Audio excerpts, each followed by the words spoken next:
Бәріне сәлем. Бүгін өте дәмді арахис қосылған карамельмен сникерс тортын дайындаймыз.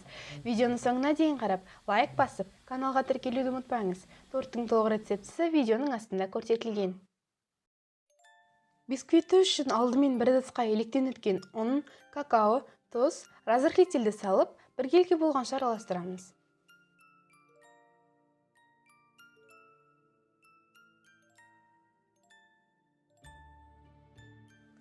Кейін 5 жұмыртқаны ағымен сарысына ажыратып аламыз. Ақуызды миксермен көпіртеміз. Масса қойғанда 100 грамм қантты салып, қанты ергенше дейін миксермен араластырамыз.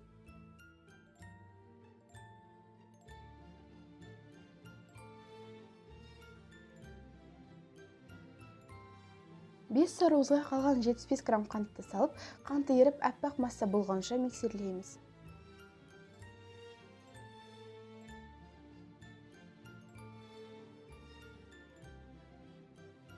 Кейін оған бөлме температурасындағы 90 мл су, 130 мл сұйық май құямыз.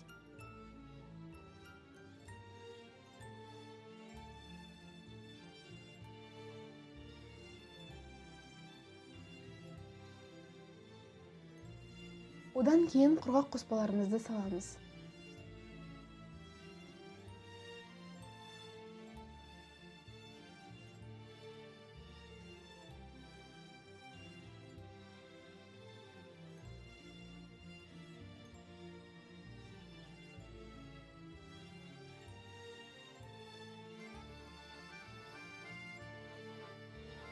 Дайын қамырға көпірген ақуызды 3-4 бөлікке бөліп қосамыз. Қамыр көлемін жоғалтып алмау үшін астыдан үстіге қарай бір қалыпты қимылмен ағаш не силиконды күрекшемен араластыру керек.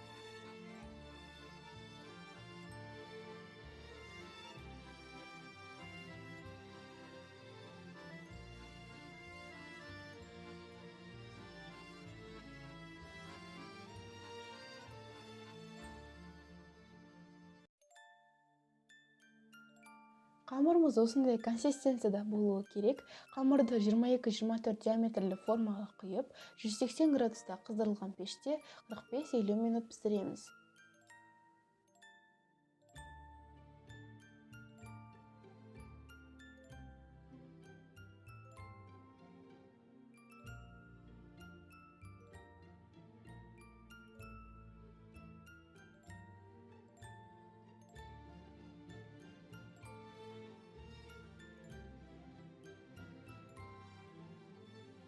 Піскен бисквитті суытып, пищевая пленкаға орап 5-6 сағатқа тоңазытқышқа қойып қоямыз. Егер де сізге тортты тез арада жинау керек болса, суыған соң бөліктерге бөліп тортты жинауға кіріссеңіз болады. Бисквитті тоңазытқышқа қойған кезде оның дымқылдығы артып, торт өте нәзік болып шығады. Келесі карамельді дайындаймыз. Карамельді жасау үшін ең алдымен түбі қалың және үлкенірек кастрюль керек. Кастрюльді газға қойып, қантты саламыз. Қантты араластырмаймыз. Тек еріп бастағанда видеода көрсетілгендей етіп қозғап отырамыз. Қант еріп бастағанда сливкиді қыздырамыз. Тек қайнап кетпеуі керек. Қант толық ергенде ғана күрекшемен не қасықпен араластыруға болады. Қантты газда тым көп ұстап қоймаңыз. Күйіп кетсе ащы дәмі шығып кетеді де түкке жарамай қалады. Қант ергенде сливкиді біртіндеп құйып отырып араластырамыз. Және сливкиді бірақ құя салуға болмайды.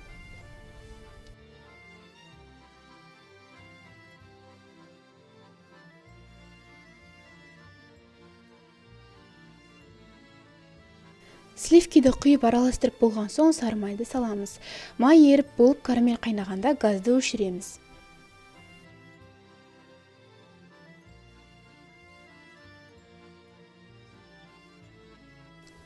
Карамель тез суы үшін басқа ыдысқа құйып аламыз.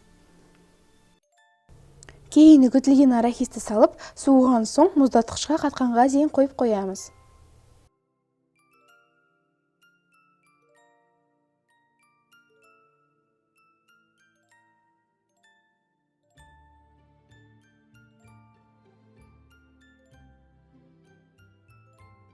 Кремін дайындаймыз.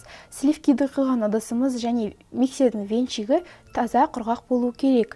Сливкиді көлем ұлғайғанша дейін миксерлеп алып, кейін қант ұнтағы мен творожный сырды салып, біркелкі болғанша дейін араластырамыз.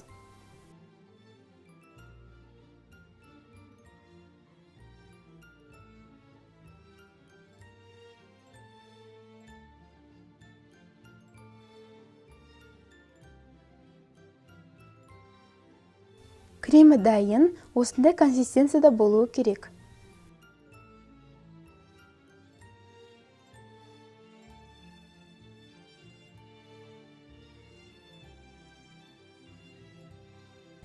Бисквитті 1/3 бөлікке бөліп аламыз. Тортты жинауға кірісеміз. Мен тортты жылжымалы формада жинадым. Ең астына бір корж қойып, видеодағындай шет-шетіне кремді жағып шығамыз.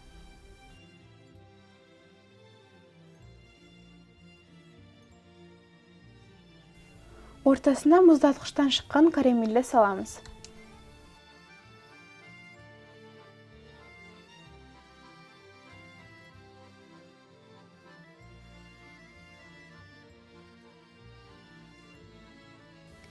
Екінші коржды қойып, кремді толықтай жағып шығамыз.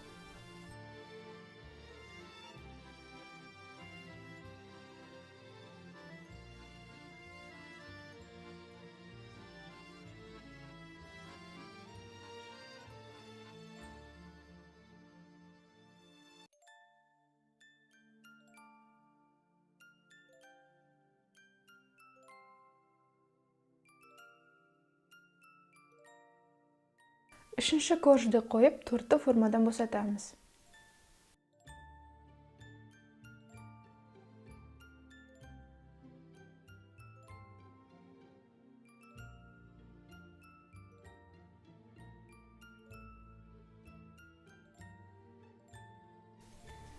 Сыртына кремді видеодағындай жұқалап жағып шығамыз да, мұздатқышқа 1 сағатқа қойып қоямыз.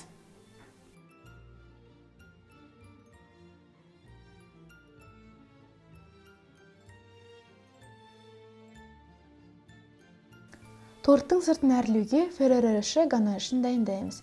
200 грамм шоколадқа 45 мл сұйық май құйып, микротолқынды пеште 20 секундтан 3-4 рет ерітеміз. Еріген шоколадты маймен біріктіру үшін араластырамыз. Шоколадқа үгітілген 50 грамм арахис қосамыз.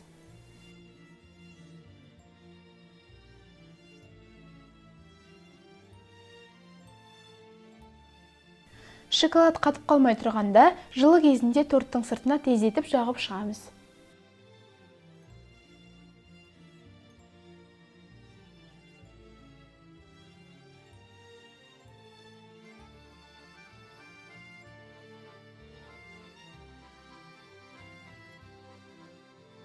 Дайын тортты кремі сіңуі үшін тоңазытқышқа 5-6 сағатқа қоя тұрамыз.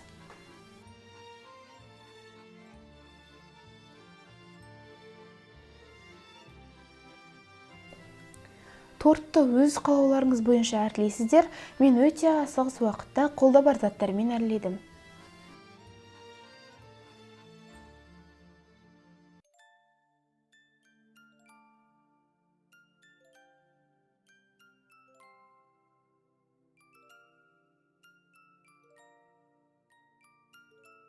Осымен тортымыз дайын. Торт өте дәмді, өте жұмсақ болып шықты. Жасап көріңіздер. Сіздермен болған Әсел. Каналға тіркеліп, видеоға лайк басуды ұмытпаңыз.